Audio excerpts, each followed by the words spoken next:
Good morning, dear children. This is video number 3 of chapter number 11 of physics. The name of the chapter is Human Eye and Colorful World. In this video, we'll talk about advanced sunrise and delayed sunset. Actually, the sun is visible to us about 2 minutes before sunrise and about 2 minutes after sunset. And this happens due to atmospheric refraction. Now you will see how it happens. Just see this real position of sun during sunrise. I'm showing it again. From here, the ray of light starts traveling, sunlight starts traveling, and then it bends.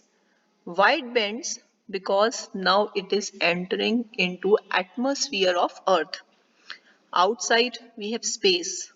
It is a rarer medium. Now it is entering atmosphere of Earth.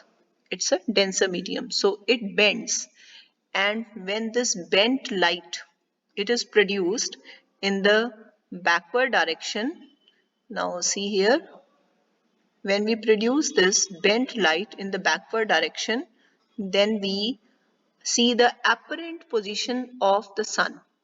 So from real position, the light has traveled, it has bent, and when this bent light is produced in the backward direction, then you see the apparent position of the sun during sunrise. And that's why we can say that sun is visible to us 2 minutes before sunrise. Similarly, now see what happens during sunset.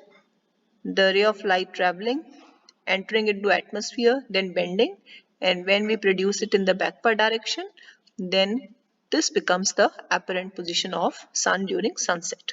So again, the sun is visible to us about 2 minutes after the sunset.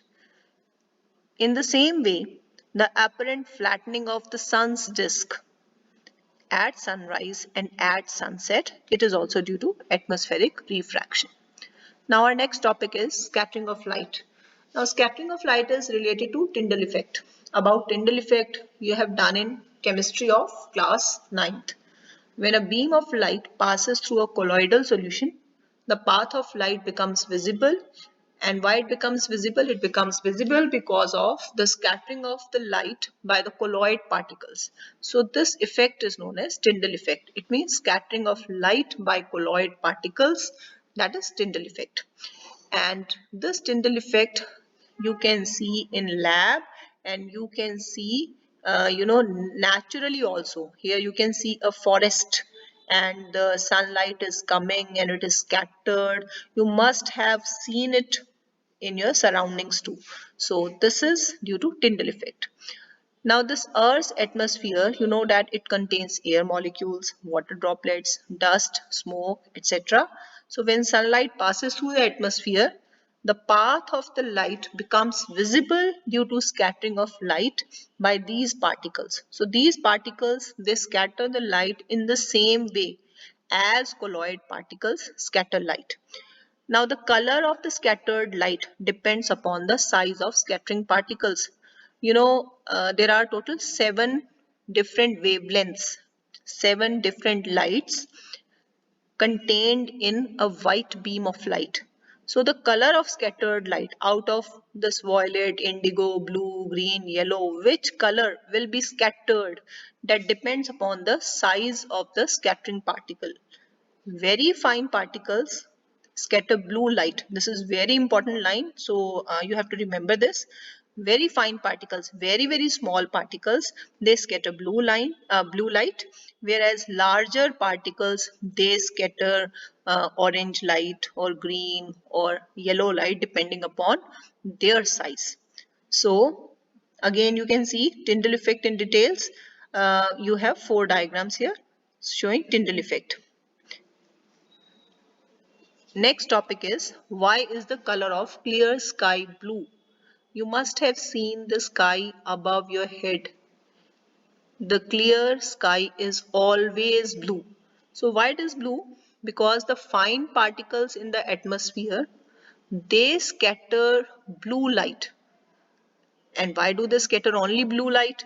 Because they have size smaller than the wavelength of visible light. They can scatter blue light which has a shorter wavelength.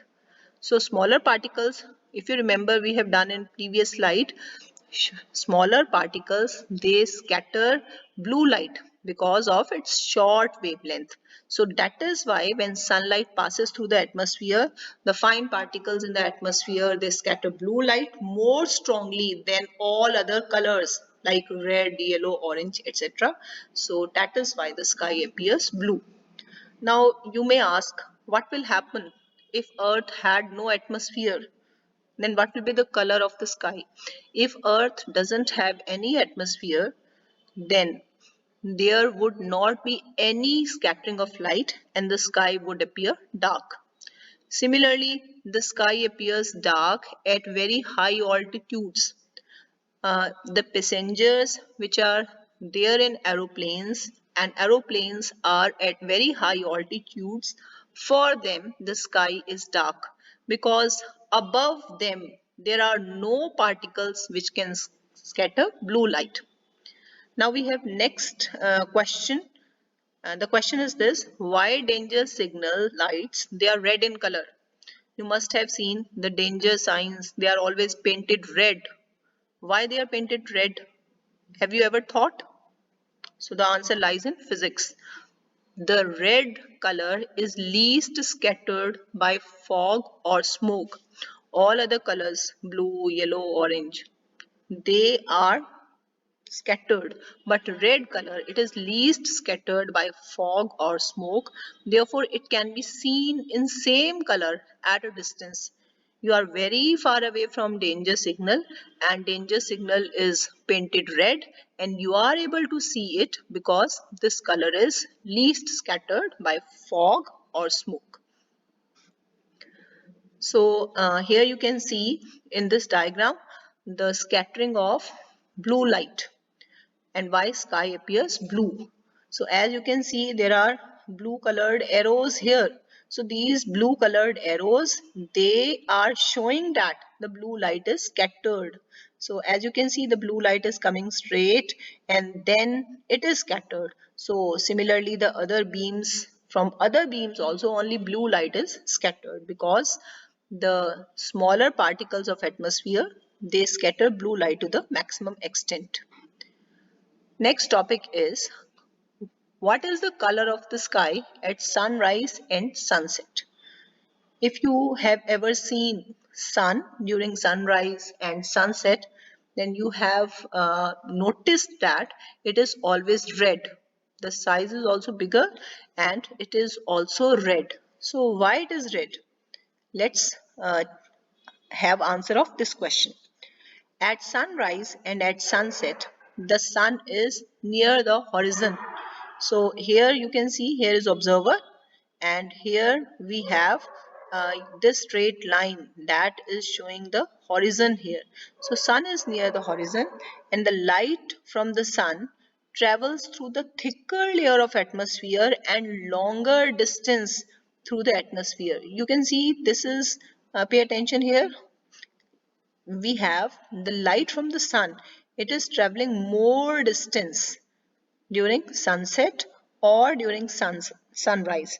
So near the horizon, most of the blue light and shorter wavelength lights, they are scattered away the particles of air, and only red colored light that reaches our eyes. So that is why sky appears reddish at sunrise and sunset. Now what happens during noon time? The light from the sun, which is overhead, would travel relatively shorter distance. You can see here this distance is less. Pay attention here. This distance is less. So light travels shorter distance. So at noon, the sky appears white as only a little of blue and white, violet colors, they are scattered. Only a little scattering is there. So the sun appears white. It means the mixture of all colors that is seen to us, because blue and violet colors, they are scattered to the least extent. So with this video ends here. Good luck.